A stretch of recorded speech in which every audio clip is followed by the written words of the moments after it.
Bismillahirrahmanirrahim. Ro'zani buzmaydigan ishlar.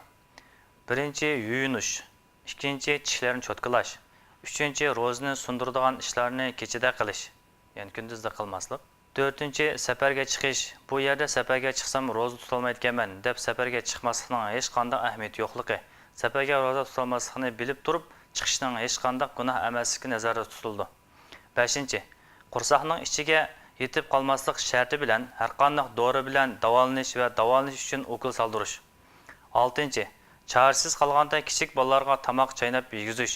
Chaynag'uchining geridan bir narsa o'tib ketmasligi shartdir.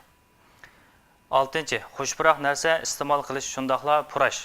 7. Tukurukni yutish. Tukuruk har qancha ko'p bo'lsa-mu o'xshashdir. 8. Ixtiyorsiz holda qay qilish, ya'ni qusish. 9. İxtiyorsiz holda pasha, chivin va kumuta qatorli hasharotlarni yutib silish. 10. Chang to'zon, istutak va g'o'r qatorli narsalarning eg'izdan yoki burundan ichiga kirib ketishi. 11. Ehtirom bo'lish, shayda atlab qilish.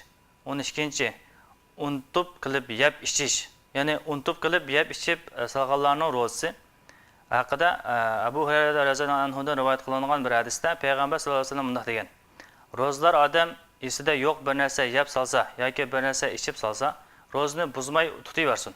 Chunki uni Alloh taolo yegizgan va Alloh taolo ichkizgan bo'ldi. Buxoriy rivoyat.